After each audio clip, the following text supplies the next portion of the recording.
बिस्मिल्लाहिर्रहमानिर्रहीम। अस्सलाम वालेकुम नाज़रीन, आप यूट्यूब चैनल देख रहे हैं। मैं इमरान खान हूँ। पाकिस्तान के लिए इस वक्त सबसे बड़ी खबर ये हो रही है कि फील्ड मार्शल की डोनाल्ड ट्रंप के साथ मुलाकात हो रही है।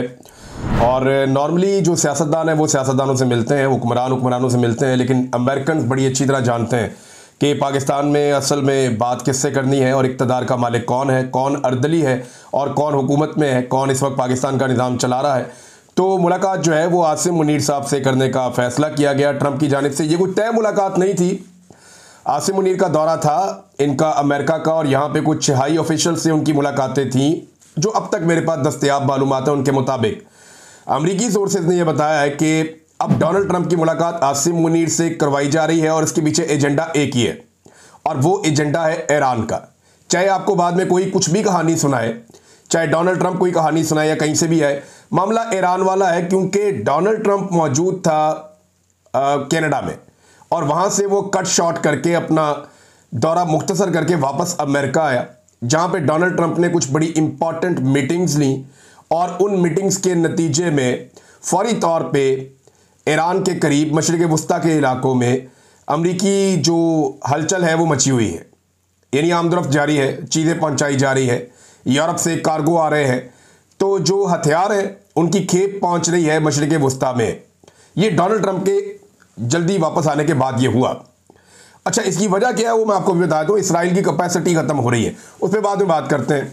और यहीं पे एक मुलाकात का बंदोबस्त किया गया पाकिस्तान के आर्मी चीफ की एक लंच के ऊपर अमरीकी सदर के साथ। याद रखें, अमरीकी मुफ्त में कभी किसी को खाना नहीं खिलाते। इसकी कीमत अदा करनी पड़ेगी इस लंच की। पाकिस्तान को अब क्या कीमत अदा करनी पड़ेगी ये भी हम कुछ कह नहीं सकते। इससे पहले कौन सा आर्मी चीफ था, ज़रा थोड़ा सा तारीख में जाकर आप देख लें। आजकल मिलिट्री एस्टेब्लिशमेंट के टाउट्स और बाकी लोग जो है वो बड़े छोड़े गए हैं और बड़ी तेज़ी से प्रोपेगेंडा वो कर रहे हैं और बहुत सारी चीज़ें ऐसी कह रहे हैं जो जिनका वजूद ही नहीं है। मैं आपको कुछ चीज़ें भी आपके सामने रखूँगा, आपको पता चल जाएगा। एक तो आप ये देखें कि सदर बराक ओबामा से मुलाकात की थी उस वक्त के पाकिस्तान के army chief general Ashfaq Parvez Kayani ने।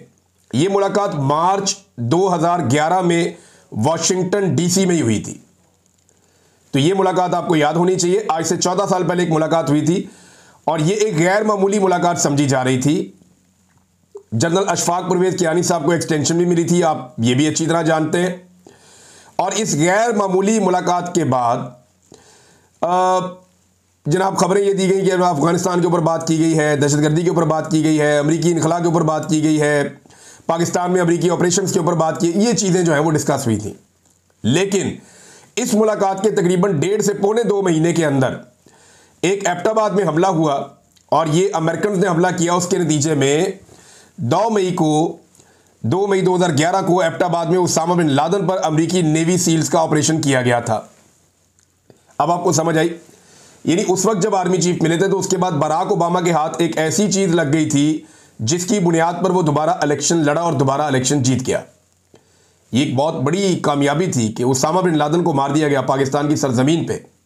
और उसके मरने से लगभग 1.5-2 माह पहले पाकिस्तान के आर्मी चीफ की बराक ओबामा के साथ मुलाकात हुई।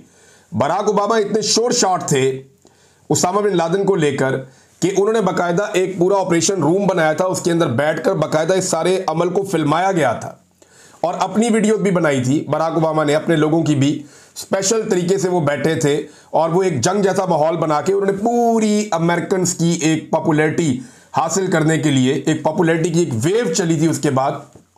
तो ये फ़ायदा उन्हें दिया गया था उस वक्त बराक ओबामा को। अब डोनाल्ड ट्रंप जो है उनके साथ मुलाकात कर रहे हैं पाकिस्तानी फील्ड मार्शल आसिम मुनीर साहब।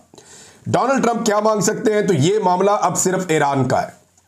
ईरान के मामले के ऊपर ही डोनाल्ड ट्रंप ने अपना जो विजिट है उसको शॉर्ट किया था और ये मुलाकात जो तय नहीं थी इस तरह से, वो मुलाकात अब आसिम मुनीर साहब की हो रही है जो 1 हफ्ते से लगभग अमेरिका में मौजूद है। इस मुलाकात में जो अमेरिका मांगने जा रहा है, जो मेरे सोर्सेज हैं उनके मुताबिक, वो पाकिस्तान से इंटेलिजेंस शेयरिंग मांग सकता है ईरान में। क्योंकि अमेरिका की ख्वाहिश है कि ईरान में अब रजीम चेंज कर दिया जाए। जो पहलवी खानदान है, रज़ा पहलवी, उनको पहली मरतबा मंजर आम पे लाया जा रहा है, मीडिया में उनके इंटरव्यूज़ किए जा रहे हैं, उनकी तस्वीर और वीडियोज़ वायरल की जा रही हैं और ईरान के अंदर कोशिश की जा रही है कि पहलवी खानदान के लिए रास्ता बनाया जाए जो वहाँ का शाही खानदान है। और ये जो एक सुप्रीम लीडर वाला मामला है इसको ख़त्म किया जाए ईरान से। तो रिजीम चेंज की एक कोशिश है ईरान में अमेरिका की, और इसके लिए वो बाहर से दबाव भी डालेंगे, हथियार भी पहुंचाएंगे। हो सकता है वो जंग का हिस्सा भी बन जाए, जबकि उन्हें बाकी दुनिया रोक रही है। सूरत क्या बनती है इसके बारे में अभी हम कुछ कह नहीं सकते, क्योंकि जंग वाली सूरत है, ये ऊपर नीचे होती रहती है। लेकिन पाकिस्तानियों की बदकिस्मती है और पाकिस्तान के जो मौजूदा एस्टेब्लिशमेंट है या जो मौजूदा हुकूमत है, रिजीम है, उसकी खुशकिस्मती है कि जियोपॉलिटिकल सिचुएशन ऐसी बन गई है कि वो डोनाल्ड ट्रंप जिससे उम्मीद की जा रही थी, और वो वादे कर रहे थे, दावे कर रहे थे, डोनाल्ड ट्रंप के लोग खुद बैठकर, डोनाल्ड ट्रंप के करीबी लोग खुद बैठकर ओवरसीज पाकिस्तानियों को ये बता रहे थे कि अब हम टेलीफोन कॉल कर रहे हैं, अब हम पाकिस्तान को ये पैगाम दे रहे हैं, अब हमने पाकिस्तान को ये पैगाम दे दिया है। तो वो खुद दावे कर रहे थे। इससे पहले आपने देखा रिचर्ड ग्रेनल लिख रहा था, बाकी जो रिपब्लिकन पार्टी के लोग हैं वो इमरान खान के साथ या पाकिस्तान तहरीक इंसाफ के ऊपर होने वाले जुल्म के बारे में खड़े थे। लेकिन फिर हमने देखा कि वो चीज़ें, आलमी हालात जिस तरह तब्दील हुए, खासतौर पे पाकिस्तान के खित्ते के, और जिस तरह सरेंडर किया पाकिस्तान की हुकूमत ने मगरबी मफादात के सामने, तो इस पे जनाब वहाँ से चीज़ें ठंडी होना शुरू हो गई। तो वो सारे मामला किसी और तरफ चले गए, और अब ईरान का मामला एक ब्लेसिंग इन डिस्गाइज है पाकिस्तानी एस्टेब्लिशमेंट के लिए, और एक बदकिस्मती है पाकिस्तानी अवाम के लिए कि एक मरतबा फिर बंद कमरों में वो फैसले होने जा रहे हैं जो पाकिस्तानी अवाम की मंशा और मर्जी के खिलाफ होंगे। यानी अमेरिका पाकिस्तान से क्या मांग सकता है, ये मेरे पास सोर्सेज से इत्तला है।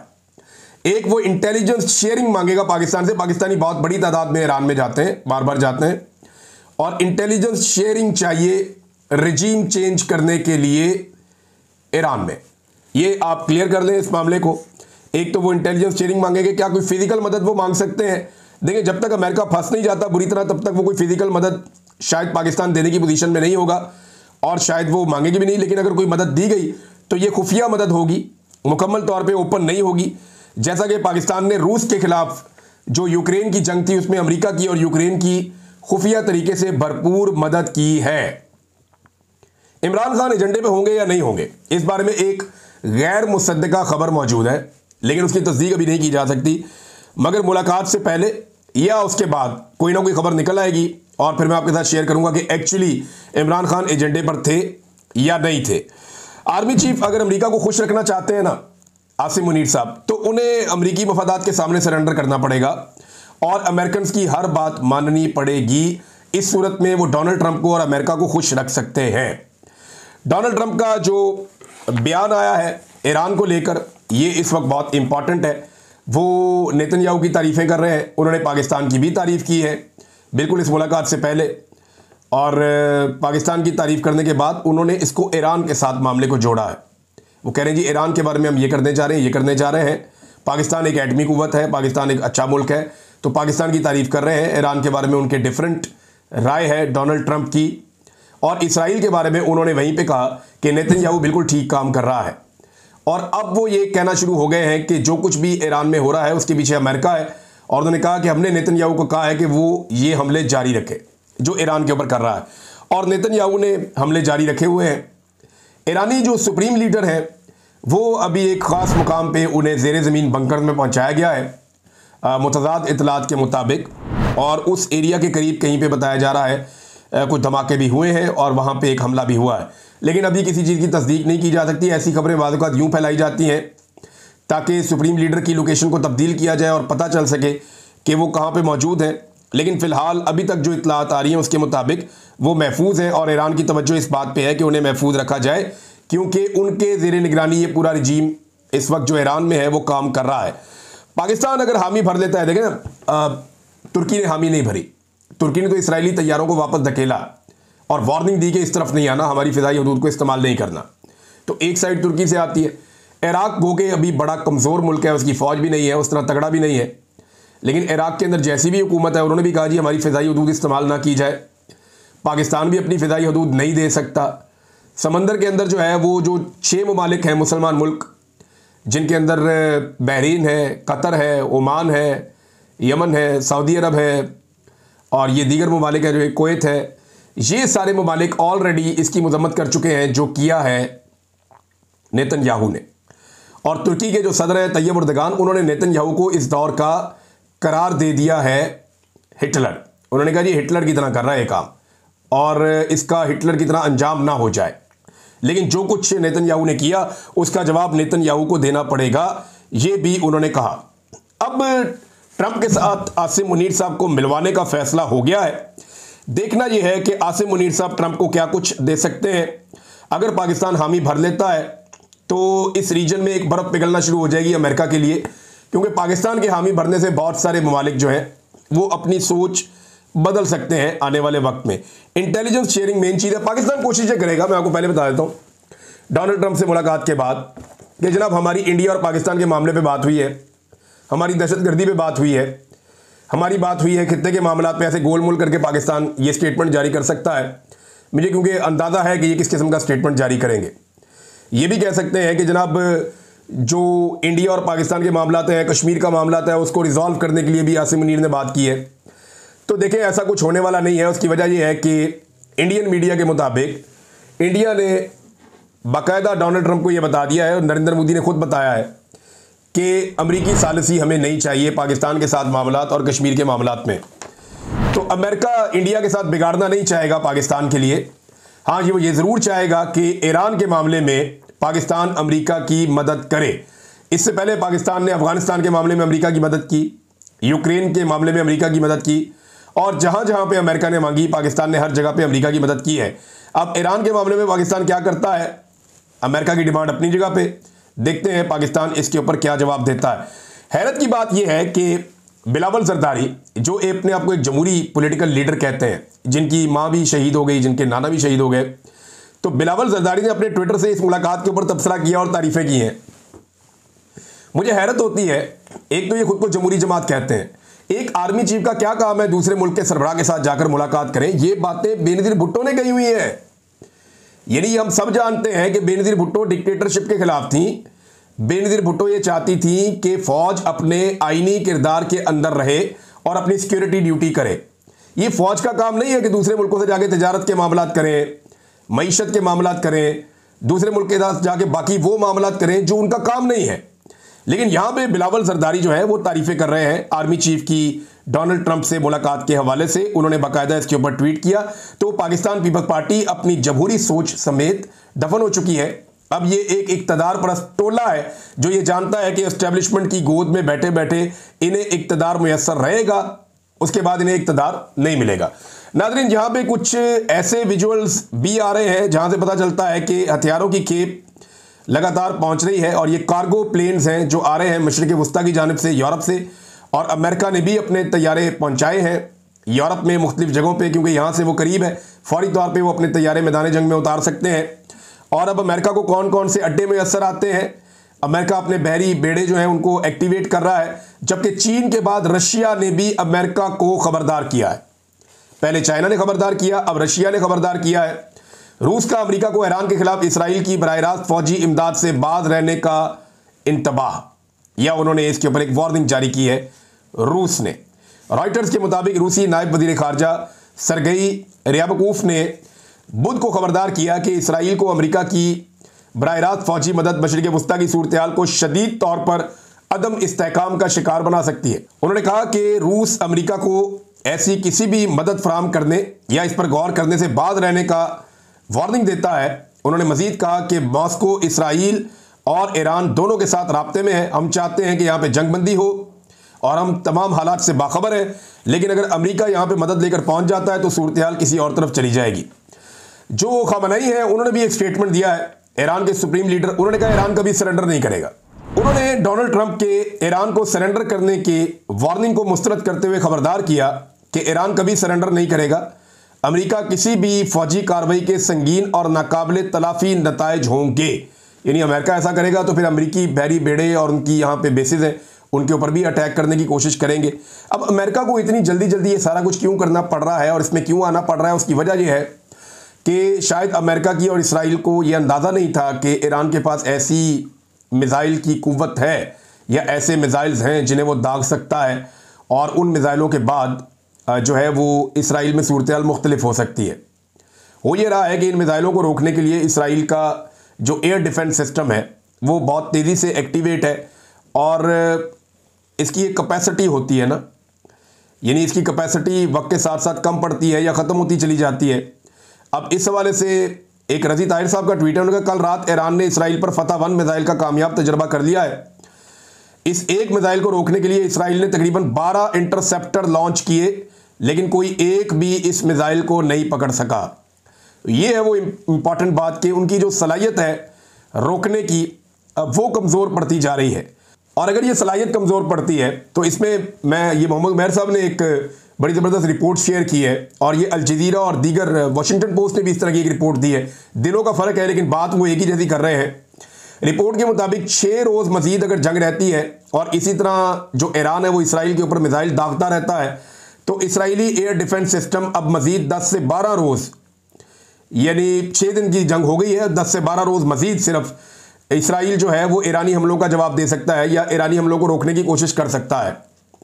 इस दौरान अगर इसे उर्दन की मदद हासिल ना हुई तो ये अरसा मजीद कम होकर आधा रह जाएगा। अब मामला ये है कि इसराइल की जो सलाहियत है एयर डिफेंस सिस्टम की वो महदूद होती है ना। उन्होंने इतनी रखनी थी कि इतनी देर तक हमारे ऊपर बम गिरते रहेंगे तो हम उन्हें रोकते रहेंगे, और उनको रोकने के लिए भी नीचे से बम ही जाते हैं ना, रॉकेट जाते हैं, मिसाइल जाते हैं, नीचे से जाके रोकते हैं।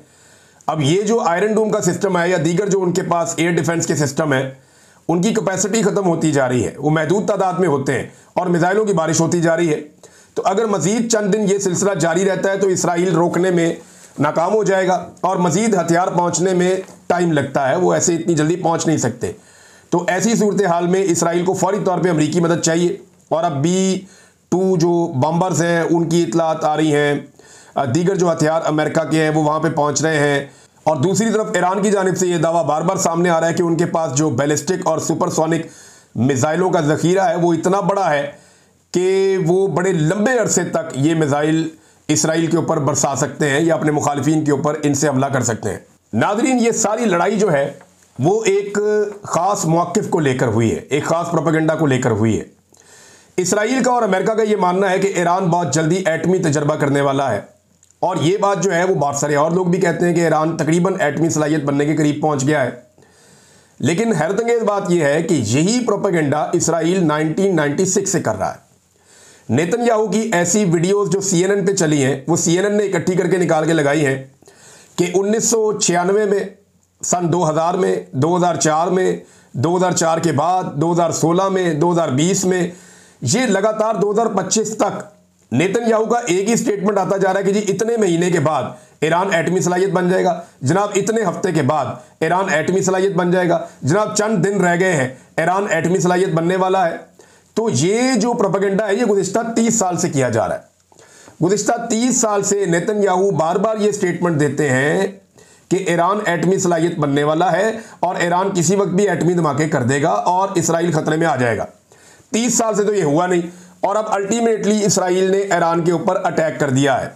यहां मैं आपको एक और इंपॉर्टेंट खबर देता हूं, ये हरमीत सिंह साहब ने इसको शेयर किया है, और ये बैनुल अक़वामी एटमी तवानाई एजेंसी IAEA के डायरेक्टर जनरल राफेल ग्रोसी हैं। ये जो IAEA के डायरेक्टर जनरल हैं राफेल ग्रोसी, उन्होंने एतराफ़ किया कि ईरान एटमी हथियार बनाने नहीं जा रहा था। हमने जो रिपोर्ट किया था वो ये था कि हमारे पास ईरान की जानिब से एटमी हथियार बनाने की कोई मुनज़्ज़म कोशिश का सबूत नहीं था। साबित हुआ कि इसराइल अमेरिका दोनों बेगुनाह मासूम इंसानों के खून के प्यासे हैं। अब ये वो बता रहे हैं, आगे उनकी अपनी एक राय है, लेकिन मामला ये है कि IAEA के डायरेक्टर जनरल खुद ये तस्लीम कर रहे हैं कि ईरान एटमी धमाके करने नहीं जा रहा था। हमारी रिपोर्ट इसके बरक्स थी, लेकिन इसराइल ने इसके बावजूद अटैक कर दिया ईरान के ऊपर। तो नाज़रीन, ये अब तक की सूरत हाल है। आपको अगले वीलॉग में कुछ और चीज़ें बताते हैं। अब तक इतने, अपना ख्याल रखिएगा, अपने इस चैनल का भी। अल्लाह हाफ़िज़।